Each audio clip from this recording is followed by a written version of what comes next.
Hey everyone. Hey guys. Alright, so tonight's another live Travel Therapy Mentor Sunday video. We are still in Roanoke, Virginia for another couple weeks at least before we go to the National Student Conclave to speak there. And then hopefully we'll be looking for jobs sometime in November. So just hanging out at home, spending time with family has been really great lately. Yeah, and yesterday we had our Virginia travel therapist meetup. So we got to meet up with about 10 to 15 other current travelers or future travelers. So that was an awesome experience. And we really appreciate you guys coming out. It was good to get together with some people in our home state of Virginia. Some of you guys are more local and some of the ones that were just on travel contracts here. So that was amazing. The meetup was really good. So we'll probably be doing something similar to that in the future. Most likely either Virginia or North Carolina, because that's usually where we are. So you guys, if you're interested in coming to one of those meetups next time, stay tuned to our Facebook page. We'll be sharing details there. So hopefully we can do another one before the year's over. We'll see where we're at. Tonight we're going to be talking about how to avoid unwanted time off when you're traveling. So this is a big thing because as a travel therapist, there's only one company I know that offers vacation time. And even the company that does, that doesn't necessarily mean that you want to take vacation time, because basically as a traveler you're not getting paid, and if you are taking that vacation time, it's just coming out of your pay somewhere else. So basically as a traveler we're not getting vacation time. Any unwanted time off means less money in your pocket, so you really want to be vigilant about avoiding that as much as you can as a travel therapist. So we're going to talk about ways to avoid that, maybe some backup plans if it happens, and just some I guess give you guys some insight into the best ways to get around those things if it comes down to it, if that happens to you. So Whitney's going to introduce us, and I'm going to get this video shared in a few different groups. Yes, so my name is Whitney Aiken. And I'm Jared Kazaza. And we're coming at you from Travel Therapy Mentor. A lot of you guys probably have tuned in for some of our videos in the past. Some of you guys may be new to our page. We try to do these videos about every week, giving you information and education on different travel therapy topics. We're both travel physical therapists, and we've been travel PTs for about 4.5 years. So generally, we're trying to give you guys some insight based on our experiences and what we've learned over time and what we've done our own research on. So this is a big topic because especially right now with a lot of the changes happening with the PDPM, we're finding more people having difficulty finding jobs. And then also as the holidays approach and we get into kind of around Christmas and New Year and then January, there's going to be some people having a harder time finding jobs. And we found this out ourselves last year. We had heard about this lull around the holidays or around the beginning of the year with finding travel jobs. And we actually ended up having trouble finding jobs for the first time in our careers as travel PTs. Prior to that, in our first 3 years of our career, we had pretty much been able to find consistent back-to-back work when we wanted it. Now, we do take some additional time off from work for fun. Like lately, we've been taking 5 to 6 months off of work on purpose. But the worst thing is when you're not trying to take time off work on purpose and you're not able to find work. So we experienced that at the beginning of this year, at the beginning of 2019, where we weren't able to find jobs in January when we wanted them, and it ended up being almost like 6 weeks later before we were able to find jobs. And so we kind of felt the struggle of how that can happen and what we've heard from other travelers in the past, because we definitely hear from some travelers that they're really searching for jobs and they're having trouble finding it, and they wanted to start several weeks ago and they weren't able to start. So we want to kind of go through some of the strategies that we've employed to be able to find back-to-back work, and then kind of what like plan A, plan B, and plan C would be if you weren't finding that work that you wanted. So that's a little bit about the topic tonight. Like Jared said, he's sharing this video in a couple of groups so that more people can join on with us. I do see that a few of you guys have joined in. Hi David, and hi Chase, and hi Ryan. If you're watching on Facebook or Instagram, we are live on Facebook and Instagram. We'd love if you would say hello in the comments. Hi Ryan, thanks for joining us. Just say hi in the comments and let us know who you are if we don't know you already. Are you a current traveler? Are you a PT or an OT or a speech therapist that's looking to get into travel? I know that towards the end of the year and then the beginning of the new year is when a lot of people look to jump into travel that are perm therapists. So if that's your situation, leave us a comment. If you're a student, let us know. Hi Naya, thank you for joining us. Hey David. What's going on? Okay, guys, so we're going to jump into the topic and we're going to talk about plan A. You know, what is your normal route that you're going to go to try to strategize and find jobs on a normal basis? Yeah, so the most important thing, we've talked about this several times in different videos, is that you want to plan ahead as much as you can as a travel therapist. We are always on top of trying to find our next assignment as early as possible. Sometimes that can be as much as 2 months before the next assignment comes up. So we normally start looking somewhere around 6 to 8 weeks before the next assignment is supposed to start. And occasionally even sooner than that, depending on the situation.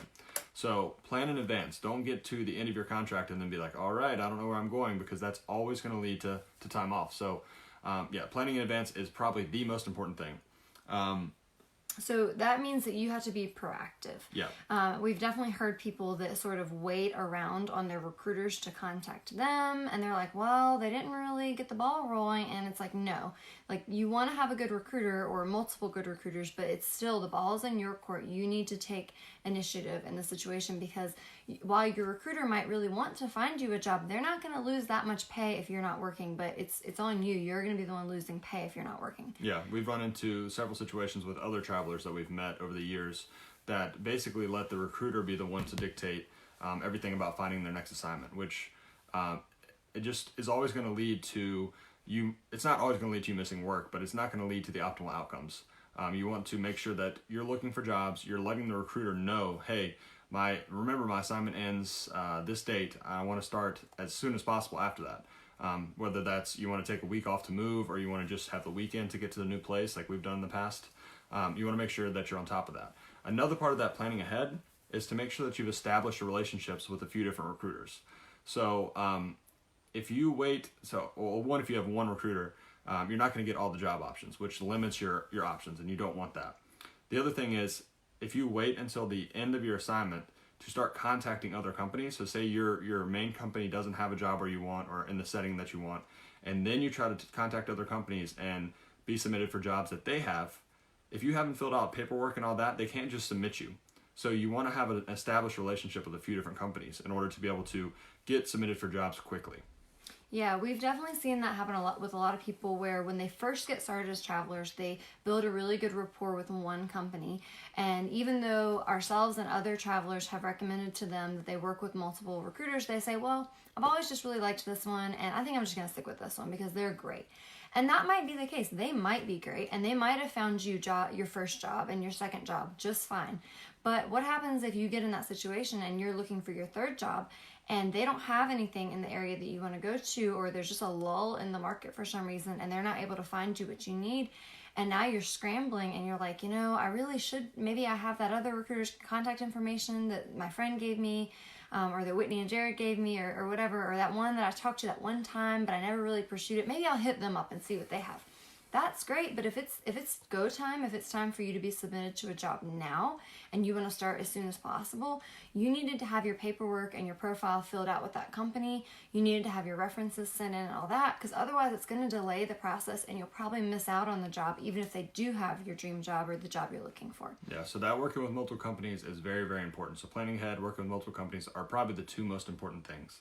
And as we've already mentioned, some companies will have exclusive contracts that the other ones don't. And sometimes those exclusive contracts are really good for multiple reasons. One is because sometimes there'll be small places that these big companies also have exclusive contracts, but sometimes the small companies will work with a small travel company, and you would never get access to this small facility that, for us, we like small rural facilities. And so sometimes it'll be something like that. Another thing is that if it's an exclusive contract through another company, they usually don't have to go through a VMS. Which we've made a video about this in the past. I'm not going to go too much into a VMS, but basically that is like a middleman that takes a percentage of the pay. And a lot of travel jobs are listed on a VMS, and so that means that when you take that job, you're losing sometimes around 6% of the pay package to the VMS, that middleman.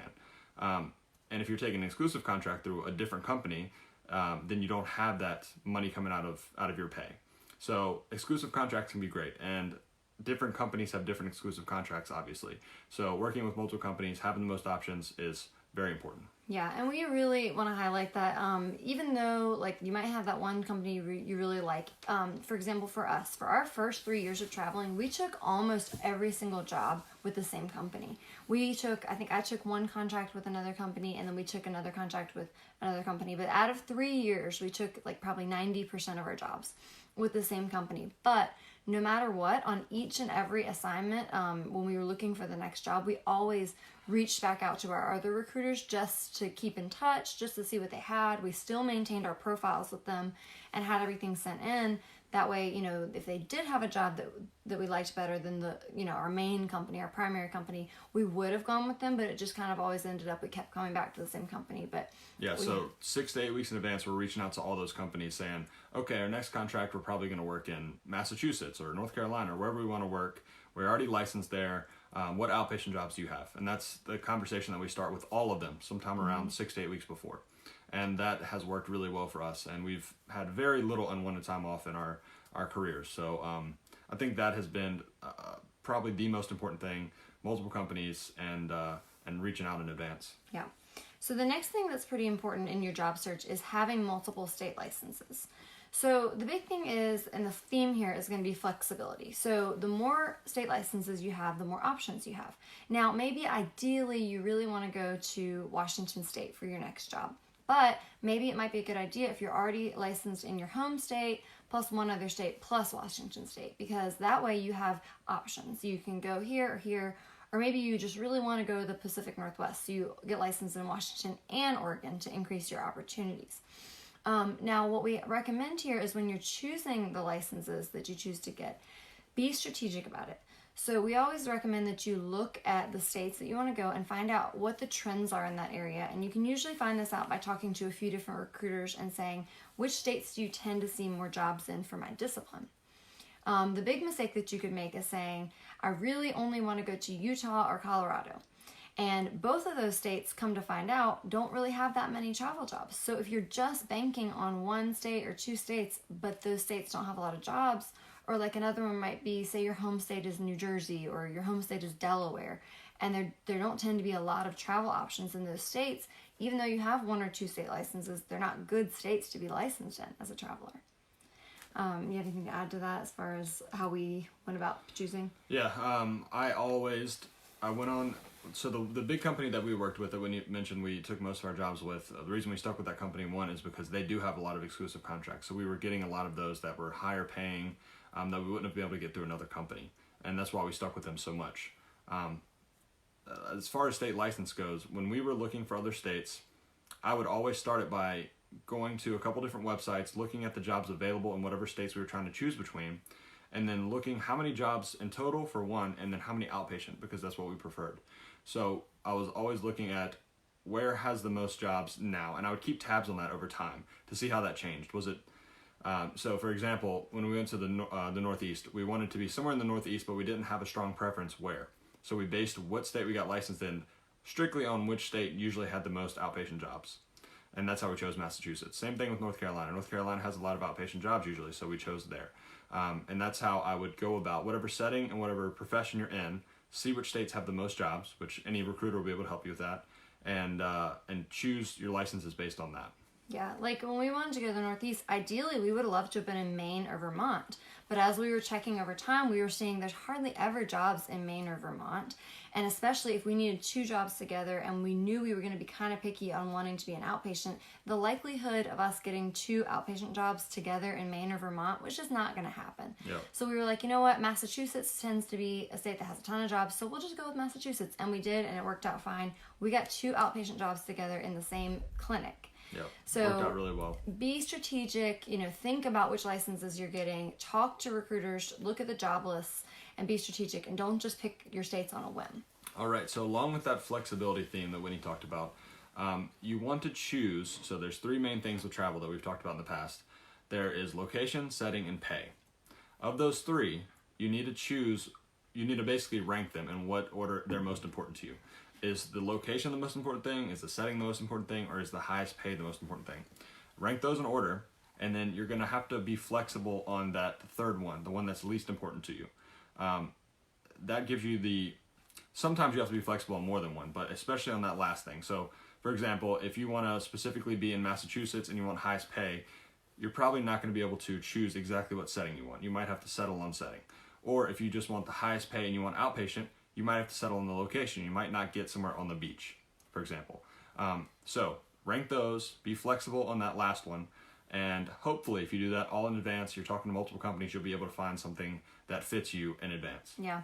We have people reach out to us all the time that want to get into travel therapy, and they learn that it's a really lucrative thing, and they're like, wow, this is great. I want to go to some really fun places. I want to go to San Diego. I want to go to Los Angeles. I want to make a lot of money. I got to pay off my student loans, but I also only want to be an outpatient. And that might happen. It's possible that you could find a job that's high paying in San Diego that's outpatient as a new grad. And it depends on it depends on the location that's desirable to you. Right. Because San Diego is a popular destination. You might be able to find that job. But if, for example, you wanted Boise, Idaho, there's not that many jobs there. Or if you wanted Salt Lake City, Utah, that's not going to work out as well. Right. So we always tell people you can dream it and you can want it, but you have to understand it's going to be more challenging the more picky you are. Therefore, you might not have consistent work. You know, people ask us, is it possible to get local contracts just right around this one area? Like, I want to be near Atlanta, Georgia, because my boyfriend's there. Could I just get jobs around a 2-hour radius of there? And it's like, yeah, we see jobs in Atlanta, Georgia sometimes, but the more picky you are, the less likely it is that you are going to find consistent back-to-back work. So we're not going to say that it's not possible, but if your goal is to have consistent back-to-back work and make a career out of this, you need to be more flexible on setting, location, and or pay. And that especially goes for disciplines that are having a lower market. For example, right now, OT is a little bit harder. The market's not as strong for OTs right now, and especially for assistants, for PTAs and CODAs, the market is not as strong. So if you're in one of those three disciplines, you have to be even more flexible. Be willing to go to different states. Be willing to try different settings. Don't play hardball as much on the pay. Just be happy to have back-to-back work that's decent for what you're looking for. But you can't be quite as picky when it's kind of a supply and demand thing. If the jobs aren't there, you can't be as picky. Yeah, and to, I guess, clarify a little bit there, we're not saying don't negotiate on pay. We're just saying that if there is a job that's in high demand and you're the one that's, kind of dragging your feet trying to get the highest pay possible, that job can easily be taken. So if your goal, especially if it's coming down to crunch time, the last couple weeks, and you haven't found anything yet, and there's an opportunity that's pretty good, but the pay isn't exactly where you want it, it still might be worth taking that than to miss a week of work. Mm-hmm. And that's the way we've always looked at it. Like, we would rather take a job that's maybe $50 or $100 a week less than what we really wanted, if that means that we're not going to miss an entire week of work. Yeah, so you have to look at it that way. A lot of people are really playing hardball down to the dollar. Like, well, no, I'm going to pass on that job because this other one might pay $50 more or $100 more or $200 more a week. But you have to realize if that means that you're going to have to push your start date back a whole week, that means you're missing out on $1,400, $1,500, $1,600. And if you're not going to make up for that whole week or maybe 2 weeks or 3 weeks of missed work by getting a slightly higher paying contract, then you're really actually losing out in the long run. So just think about that in terms of the math when you're getting down to the wire. Yep. All right. So that is kind of like the plan A. You want to start in advance. You want to do you want to have all these companies lined up that you're talking to. Hopefully, multiple recruiters looking for you. Be a little bit flexible. Have that ranked order of setting, location, pay. Determine what's most important for you. But now let's say that it's 2 to 3 weeks before and you haven't found anything yet. Then what do you do? Like, what steps do you take next? Yeah. And real quick, if you guys, I know there's a lot of people watching this right now. Hey, Athena, Dave, and Darty, thanks for joining. If you guys could like this video, comment, let us know where you're at. That would be awesome. Yeah, we'd love to hear from you. The more engagement, the more people see these videos, and that's always a great thing. Yeah, I know Athena is a PT who's looking into maybe jumping into travel therapy. Darty's a current traveler. Dave's also traveling. So thank you guys for joining us. We'd love if you could just give us a thumbs up, leave us a comment in the comments. That way more people will see the video. We're also live on Instagram right now, so we're getting some thumbs up there, which is... So hey everybody on Instagram. Thank you guys for tuning in. All right, so 2 to 3 weeks out, Whit, what else do we need to do? Okay, so now you've really considered plan A, but things aren't quite going your way. Now it's getting down to the wire, and you might need to start thinking about plan B. This is when it might be that you have to get even more flexible. So this happened to us one time when we were looking for 2 jobs back in our home state of Virginia for outpatient, and we really were getting down to the wire and we couldn't find 2 jobs. So finally we were like, okay, like we don't really want to be in a SNF, but we started considering some options. So for us, that might look at like, okay, maybe one of us will take an outpatient and the other one of us might take a SNF, or the other one of us might take home health, or maybe one of us won't work to start with, or maybe one of us would just pick up PRN in the area. So we started to get a little bit more flexible with our thinking. For you, that might look like, okay, maybe now I'm going to allow them to submit me to a setting that wasn't my first choice. Or maybe now I'm going to, it was my dream to go to Washington for this contract, but I am still licensed in my home state of Texas. So maybe it wouldn't be the worst if I had to go back to Texas for this contract. So you start getting a little more flexible and a little more lenient as you get down to the wire if your number one goal is to have consistent back-to-back work. Yeah, that's very important. So the closer it gets, start loosening up a little bit on your requirements. So we are always very specific when we're 6 to 8 weeks out. We have plenty of time. We want to find the perfect jobs for us. But as that gets closer, we get more and more lenient, more and more flexible, because we don't want to take a week or 2 off. If that's okay for you, then that's great. Keep waiting out for that perfect job. And a lot of times that will happen. If you're willing to wait long enough, you'll find a great job. But there are times when you don't want to take time off, and you have to be a little more flexible in order to start at the date that you want. Yeah. So start, like Whitney said, start looking into other settings or other locations, or maybe you pass on a job because the pay wasn't high enough. Maybe reconsider those things so that you don't have to miss work. Yeah, and the other thing at this point is we usually recommend that you submit to jobs in states that you're licensed in, because that's going to move a lot quicker. You're more likely to get hired if you already have the license in hand. A lot of companies won't even interview if you're not already licensed. But if you're getting down to the wire and you're not finding things in the states that you're already licensed in, this might be when you would consider having your recruiter go ahead and submit you to a job that you're not licensed in, a state that you're not licensed in. So just another way to become a little more flexible, like, well, we do, I know you wanted Oregon, but we do have this job in Nevada. Would you consider that? And then they submit you, and maybe that job in Nevada wasn't as desirable and they don't have any other candidates, and they say, yes, we will go ahead and take you even though you don't have the license, and allow you time to get the license. Yeah, and this is when you're going to be looking at those, a lot of people will refer to, especially recruiters will refer to these as quick license states. There's some states that will maybe only take 1 to 2 weeks, or maybe 3 weeks max. And so you can start looking in those states when you're 2 to 3 weeks out, and hope that there's a good opportunity that you can interview for and then apply for the license. Yeah. That's never something that we recommend, but if it's getting down to the wire and you can find a good job in one of those quick license states, then sometimes that's a good option as well. Yeah, and I was using Nevada as an example. I actually don't know if the Nevada license is quick, but I do know there's a couple, like Virginia tends to be pretty quick. I think Maryland's pretty quick. It just depends on your discipline. Texas is pretty quick. Your discipline and your state. So you would just have to work with, if you have hopefully a good recruiter or a couple good recruiters, they could work with you on that and help you understand some different strategies here if you're down to the wire and they're like, well, I know this state's pretty quick, or I've worked with this client before and they might take you even if you don't have the license. I don't see any submissions already to this job, so let's try this job. So this is when you start looking at kind of plan B. Yeah, Daniel said he's a student PTA and just trying to get a little bit more informed. That's great. Yeah, I mean, as a student, you still have a ways to go, of course, but yeah, the more informed you can be, the better. We started doing a lot of research well in advance when we were students as well. Yeah, we appreciate it, Daniel. And Daniel, hopefully the PTA, the travel PTA market will turn around a little bit by the time you get a little bit closer to graduation.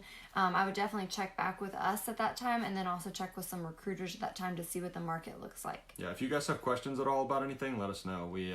We'll answer questions at the end, so just feel free, anything related to job searching, travel therapy in general, ask those questions. So I see Gina's commenting. Gina, you're a CODA, is that right? Or PT, I can't remember. I feel like she's a CODA. Gina says, hi guys, I'm back in Florida due to no contracts and no work at this time.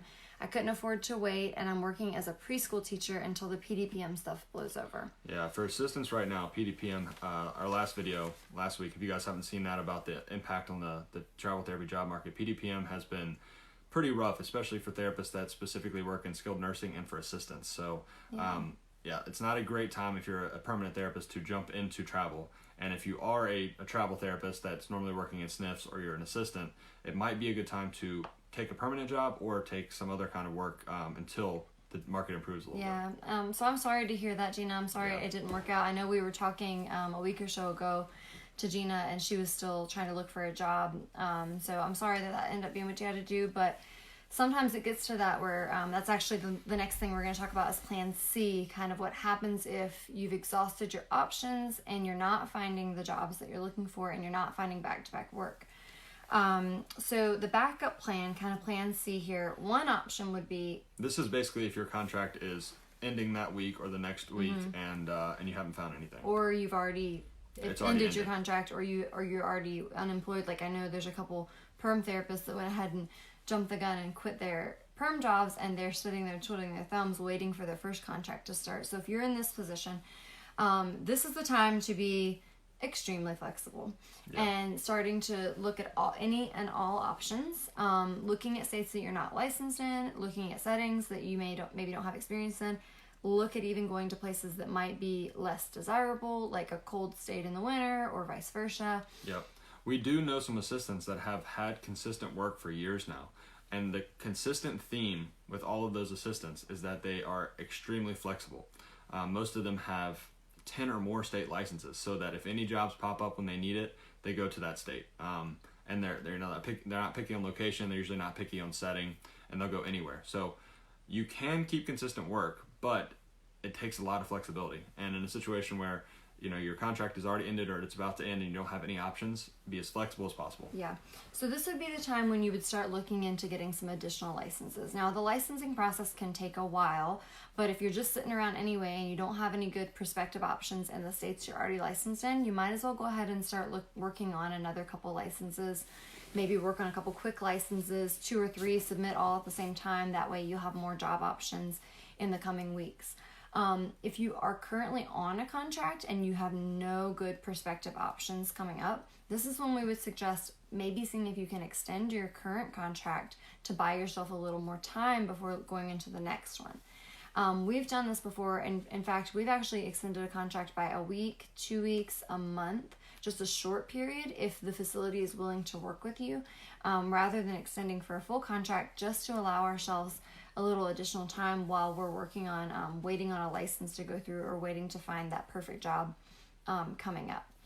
So extending your current contract would be an option, working on new licenses, and being flexible.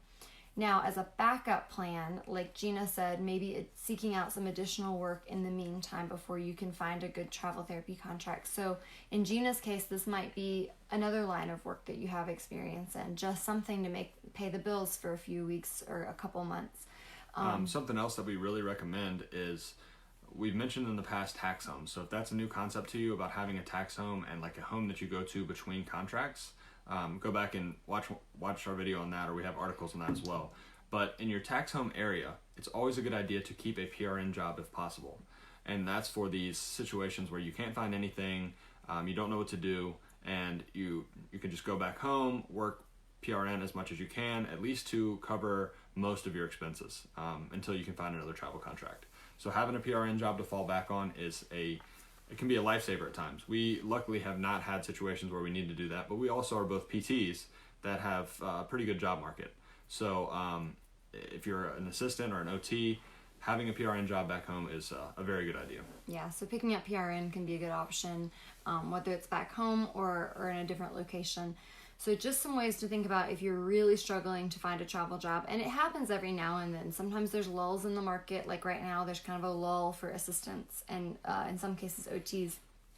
If there's a lull around the holidays or around the first of the year, that can be a problem. So just some backup plan type of options. Another thing, talking about this beginning of the year thing, what we usually recommend for therapists right now in the fall is to start thinking about this January lull that happens sometimes. We suffered from it last year and we really didn't think it was going to be a problem. We thought, we're both PTs, we've got 3 state licenses, we're going to find something, no problem. Yeah, this happens because a ton of therapists will finish a contract maybe November, December, and they want to go home for the holidays, and then they want to start fresh on the 1st of January. Which means that on the 1st of January, there is a lot, or not exactly the 1st, but the beginning of January. That means there's a lot of competition for jobs, which means they fill up really quickly. So if at all possible, securing a position in November or December, if you're going to be, if you're going to be wanting to travel in January, trying to get that secured early, or starting in November or December so that you're employed through January and maybe February, when everyone's trying to find jobs, was a really helpful thing. And this year, that's exactly what we're trying to do. We'll try to find an assignment probably middle of November, and then hopefully we'll be on contract through February, and we won't have to worry about that lull at all. But that does exist, and it makes sense because there's a lot of supply for those jobs, so the demand, there's not as many jobs available for everybody. Yeah, not only that, but there are certain people that, especially someone I've talked to lately, that are planning on finishing out the year at a permanent job, and their thought process is, I'll put in my notice November, December, I'll take the holidays off, and then the 1st of January, I'll be looking for my very first travel assignment. Yep. You also get students that are graduating in December programs, PTs, for example, that take January boards and are looking for their very first job in January. Yep. Now, on the flip side of that, from what we've learned from some of our recruiters who work on the staffing side of things, is some facilities and hospitals are kind of slow to build their new budget for the year starting in January. So they might not actually have a position open, or they're not allowed to open up a position right away because it takes them a little while when their directors and their staff get back from the holidays for them to set up their beginning of the year budget. So maybe they don't even start advertising a position until late January, early February.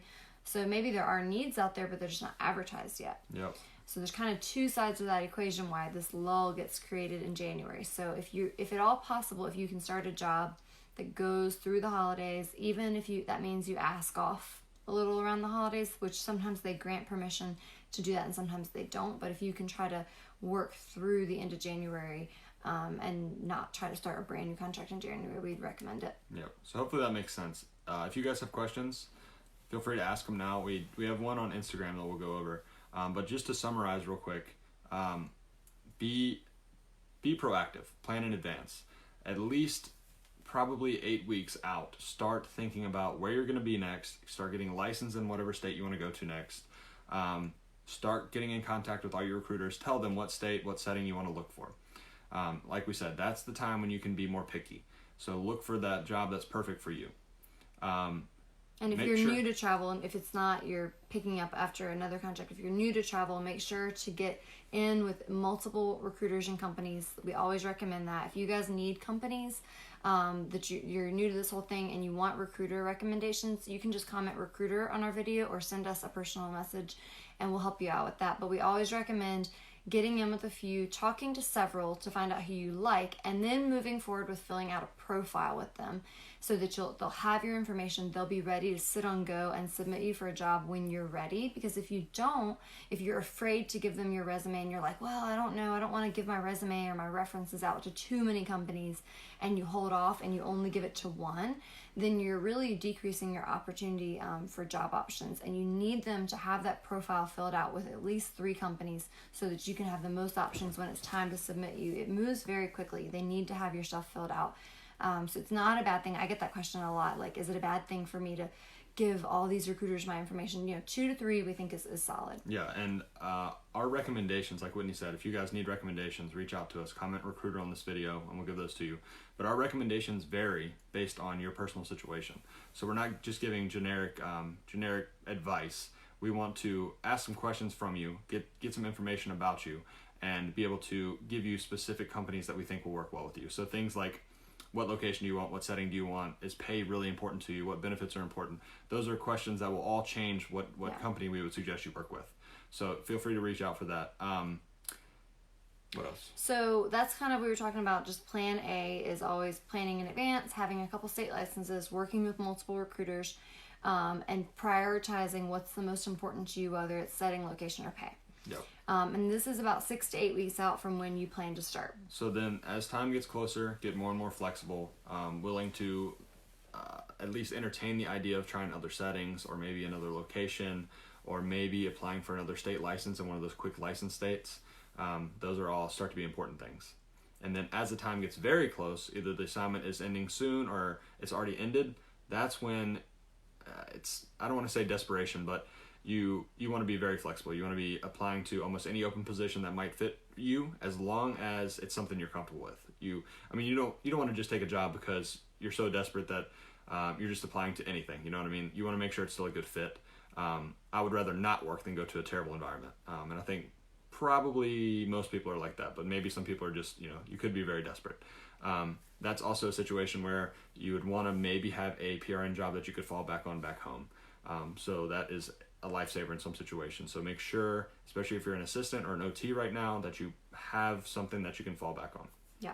So for the most part, like we mentioned, as travel PTs, we haven't had that much trouble finding consistent work. You can make a career out of travel therapy and you can find consistent back-to-back work, but you do have to understand supply and demand, and you do have to be a little bit flexible if you want to make a career out of it and have consistent work. And especially in a time like right now with these PDPM changes and there's just a little bit of uncertainty, you just have to understand the factors and understand the flexibility, have that flexibility so that you can maintain consistent work. All right, so on Instagram, we got a couple people saying they love this page. Thank you very much. Thanks for all the thumbs up. Someone asked, hey guys, third-year students, physical therapists, how realistic would it be to find outpatient jobs in Orlando? So outpatient travel jobs in Florida can be hard to come by, and especially if you want a specific city like just Orlando. So I would recommend that if you're going to do that, you need to be very flexible in pay if you really want a certain location and a certain setting. But in reality, it's probably a lot better for you to open up your criteria a little bit. Either entertain the idea of other settings or go to surrounding areas in Florida, because Florida, especially in the winter, is a very high demand place. So I want to be realistic. If you're going to look for a job in December in Florida for outpatient and specifically Orlando, you're probably not going to find it. Especially as a new grad, because again, you have to think every therapist kind of wants to go to Florida in the winter, and so it's going to be very competitive. So for a new grad, also trying to be very specific on location and setting is just very challenging. Yeah. Now, if you really wanted to go to Wyoming in the winter because that's where you're from and you want to be in that area, maybe nobody else is competing for Wyoming in the winter, and then maybe you have a better chance. But Orlando, definitely competitive.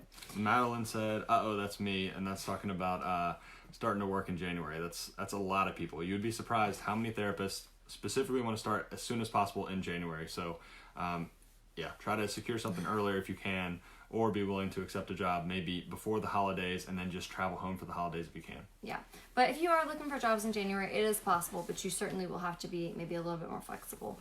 So we're going to answer a few more questions on Facebook, but if you guys are still watching, if you've gotten any value out of this video, we would appreciate if you would just drop us a thumbs up, give us a little heart on the video. We would appreciate it. Okay. So Anne asks, sometimes I hear that one's resume gets thrown out if you submit to multiple. Okay, so what she's talking about there, and that is true, sometimes that happens. So what happens there is if you're working with multiple companies, say you have 3 companies, and a job opens up that's one of those VMS jobs I was talking about. It's not an exclusive contract. It was put out to all the travel companies. And you have all 3 of your recruiters submit you to that same job. Some facilities look down on that, and they'll throw out your resume, and they'll just not even consider you as a candidate. So you always want to make sure that when you're working with multiple companies, we made a video specifically about the ins and outs of working with multiple companies, because we definitely recommend that you do that. But you do have to be careful. You don't want to be submitted to the same job by 2 different companies. Mm-hmm. So what you would do in that situation is you would talk to all 3 recruiters, if you have 3, they all have the same job, and you would get a pay package estimate for those jobs. And based on the benefits of the company, your relationship with the recruiter, and the pay package, you would decide which company you want to submit you for that job. So just make sure when you're working with multiple companies, navigate those waters carefully. Yeah. Only be submitted by 1. So sometimes that's the way it goes, but sometimes it moves very fast and you don't have a lot of time. If they say, hey, I have that outpatient job you wanted in San Diego, you sometimes don't have time to play this, oh, how much are you going to pay? Let me check with this other recruiter, because sometimes by the time you play around and do all that, that job is going to be gone. Yeah, so that really depends on what we were talking about before, is how in demand is that job. Mm-hmm. Is this a generic job that pops up a lot? Your recruiter will know that. So if it's something, and well, it's hard because sometimes they try to force you into jobs quickly, and they would say, okay, we got to submit quickly. But for the most part, if you have a good recruiter that you trust, they'll say like, okay, this one's going to go fast. You really need to jump on this. Or, this is a job that pops up a lot. It usually is hard to fill. They know that stuff. Yeah. So talk to your recruiters, get a consensus from them. But yeah, sometimes you don't have a lot of time to do that back and forth, and you just need to pick one and jump on it. So what we tend to do in a situation a lot is we just kind of have a policy. Usually whoever's the first one who tells us about a job, that's the one we'll go ahead and submit with. Because for the most part, if we're working with 3 recruiters, we probably like all of them. We probably would be willing to take a job with any of them. We probably already know the nuances behind their pay and their benefits and stuff because we've talked to them and we've interviewed them more or less to get them down to the point where we know that they're going to give us a good pay no matter what. So we're not usually playing around. It's like if one of us tells us about it and we want it, we say, okay, go ahead and submit us. And then 5 minutes later, the other one texts us and says, I have this job. We say, sorry, we've already been submitted. So the key thing here is just try not to be submitted for the same job by multiple recruiters. And this means you really have to get on your recruiters to be able to at least tell you the setting and the location of the job. Because a lot of times recruiters that aren't that good, or maybe you don't know them that well, they want to kind of like blind submit you. They're like, oh, I have a good job, I'm just going to submit you to it. We usually wait and don't let them blind submit us. We always want them to run it by us at least, even if it's just a text, like, is it okay if I submit? Because if you let them blind submit you, if you're letting company A blind submit you to a bunch of jobs without telling you, then you don't know if they submitted you to the same job as this company. Yeah, you don't want that. You don't want companies to be submitting you without you saying specifically to submit you. And if you're working with a company that's doing that, don't work with that company. Or with that recruiter specifically. Or just basically make sure they know, like, I'm not going to keep working with you if you keep doing this. You have to let me know first. And then if it gets to the point where, like, this company is like, I have an outpatient job in San Diego, and this one's like, I also have an outpatient job in San Diego. Sometimes they don't want to tell you the facility name, but in that case, you have to know the facility name so you can know if it's the same job or it's 2 different jobs. Yeah, we've had situations like this in the past. Sometimes it happens that you are submitted by 2 companies. We had another question about this as well, so we're spinning forever on this one, but we had 2 questions about it. Sometimes it will happen. It's happened to us twice, and both times it worked out fine. The company, usually the facility, contacted us after our interview and said, 2 companies sent in your resume, which one do you want to work with? Mm-hmm. So sometimes it's fine. Sometimes, for some reason, facilities are very picky about it. So just in case, you want to be careful with that. Yeah, but it's usually not the end of the world, but sometimes it can turn out bad. Okay, we have another question from Gabriel. Gabriel says, I guess I don't get paid during Christmas break. My first contract with the school is coming up, and I never had breaks in healthcare, so this will be different. Yeah, so school setting for Christmas breaks and Thanksgiving breaks and those long breaks, they're almost never paid. So usually, I mean, sometimes the pay will be high enough that it doesn't really matter. Sometimes people will go back home and do PRN for that few weeks or however long it takes. But yeah, school setting, those are almost never paid. Yeah. Some other settings, like outpatient, we've worked in before, they will pay for holidays depending on the company. But yeah, if it's a long break, they're never going to pay for that because they're not getting paid themselves. But as far as having a break in your health care, Gabriel, you probably won't have a break in your health care. So as long as if you're taking the company insurance policy. He's just talking about in healthcare as a provider, healthcare provider. Oh, I'm sorry. I thought you meant like a break in your healthcare insurance. Never mind. I was going to say your insurance should carry over. Yeah, insurance will be fine. But yeah, never had breaks in your employment. I see what you're saying. Okay. So Anne was also talking about being submitted to the same facility about 2 different companies. I think we pretty much beat that dead horse. And Nikki says, I'm a speech therapist in Florida considering a quick license state. Is Florida considered a quick license state? That's a good question. I don't know, Nikki. It's different for PTOT and SLP as far as which states are fast, because we've heard, California is the slowest state to license PTs, but we've actually heard it's pretty quick for OTs and speech therapists sometimes. So we're not sure about SLP, but we could check on that. Yeah, I could try to let you know. Our recruiters are usually pretty good about knowing kind of which states are quick or not. And sometimes they'll have like a chart that shows. So we had another question on Instagram. So Madeline wants to know, when the recruiter doesn't want to share facility name, is that a red flag? No, it's not a red flag. Unless it's a situation where, like Whitney talked about, there's 2 jobs in the same city, and you need to know what facility it is so that you make sure you don't get submitted by 2 companies. But them not wanting to tell you the facility name right up front is pretty much just good business practice on their end, because what you could do with that, let's say it's an exclusive contract with that company. If you know the facility name, you could take that job to another recruiter that you like better or that's higher paying, and you could basically steal that job from that company. So that's why they don't tell you that information, and I don't blame them at all. If I was a recruiter, I would be the same way. So that's not a red flag in itself. I think that's fine. But if the situation comes up where, hey, you guys have a job in San Diego, this other company does. I don't want to be submitted to the same company, or the same facility. Can you tell me what the facility name is, or at least a specific location? And sometimes they'll do that, or they usually will do that. Yeah. Sometimes they'll even just take a screenshot of Google Maps of the area and just say it's in this area, so that you can at least compare with the other company. I think usually most of the time, if you are savvy enough of a business person to even understand that that's why they are not wanting to tell you, and I'll just say to them, like I said this to one of our recruiters the other day, I was like, hey, can you tell me the facility name, because I want to Google where it is, because it was like near DC, and we don't like to be too close to DC. So I was like, can you just tell me the facility name? And I even said, I was like, I'm not going to take this job from you or anything. I just need to know where it is, just for my own information, and whatever. And they were just like, yeah, sure, like whatever. We don't care, because we trust you and we know you. Yeah. And over time, you'll build that rapport with your recruiters, and they'll trust you and they'll know. Yeah, that really depends on your relationship with the recruiter. And the longer you work with them, the more they're willing to just tell you up front. Almost all the recruiters we work with now they'll tell us that up front, because they trust us to not just take their job and give it to someone else. Because a thing that some travelers can do, or some travel companies offer, is they'll offer a finder's fee for a contract. So if you had one recruiter you're working with that had a job, and you got the facility name, you gave it to your other recruiter and told them to call that facility, and they set up a contract, you could get a finder's fee for that other company. So it's basically like a bonus for that job. And that's a bad thing to do to travel companies. You don't want to do that. You don't want to do that to your recruiter. But in the past, therapists do that stuff. So yeah. You don't want to be that kind of therapist, and the company doesn't want to take the risk that you are that kind of therapist. Yeah. So that's just kind of a different topic, but in general, we encourage you to be kind and be a good business person, and don't burn bridges with people. Don't steal jobs from people. Don't try to just talk bad about people behind their backs, or try to just trick recruiters into doing things for you and burn bridges with them. You don't want that. You want to have a good name in this business too, and the better relationships and friendships you can build with your recruiters, the more they'll do for you in the long run. Exactly. And that even means things like paying you higher than they normally would. Sometimes they'll take lower margins because they like you. So just be nice, be a good business person, be professional, and build those relationships with recruiters, and that pays off in the long run.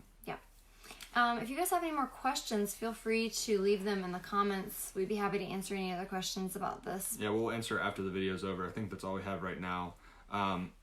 Like we said, if you guys need recruiter recommendations, we have now, I think, 11 companies that we are either working with directly, or that we trust, companies and recruiters that we trust and we're sending people to. So we have a large variety of companies that have pros and cons, different locations, different settings, all these things. So we're in a really good position now where we can kind of match you guys with what you need. So if you need recommendations, definitely reach out to us. Yeah. What else? Next week, I don't know, we'll do another video probably on Sunday. I don't think we have anything going on. Actually, no, I think Sunday's your birthday. Sunday's my birthday? So, I think. Oh, yeah, I guess it is. Today. All right, well, I'll be 31 next Sunday. Maybe we'll still do a video. Who knows? I think it's your birthday next week, right? Yeah. Yeah, so we might end up doing it on Monday next week, just depending on if Jared wants to do the video on his birthday or not. So thank you guys so much for joining us. And if y'all have questions, you can either leave them in the comments on the video. I don't think we can check the comments on Instagram later, but we can definitely check the comments on Facebook, or if you want to send us a private message on Instagram or Facebook. Real quick, we're going to be doing a giveaway on Instagram and Facebook. We got to 5,000 followers on Instagram and 2,000 followers on Facebook. So, and that coincided this week. So we're going to do a giveaway for some books, and I think we're probably going to give away 3 Kindle copies of a book that I really like. So if you're not following us on Facebook or Instagram, follow us. We're going to probably announce that tomorrow. Yeah, so if you're on Facebook, go follow us on Instagram. If you're on Instagram, go follow us on Facebook. Yep. We post different stuff, different places. I tend to post more pictures on Instagram and more articles and stuff like that on Facebook. So, thank you guys again for watching, and thanks for following us, and we really appreciate you all. And it looks like Anne wanted some recruiter recommendations, so I will message you after the video. Just a public announcement. If I ever send you a message on Facebook, you have to check in your messenger. You have to check in your message requests, because I can't tell you how many people I've sent messages to after the videos and they say, I never got it, or they just never read it because they don't know where to look. You have to look in your messenger, and you have to go to, it's called message requests. But if you ever ask for recommendations and for some reason you don't see a message from one of us, just go out of your way to send us a message, and we'll message you back that way, because sometimes Facebook hides the messages. So Nikki asked about our Instagram. It's @TravelTherapyMentor, so check that out. Yeah. All right. Thanks, All right, guys. guys. We'll see you next week. Have a good night. Bye. Bye.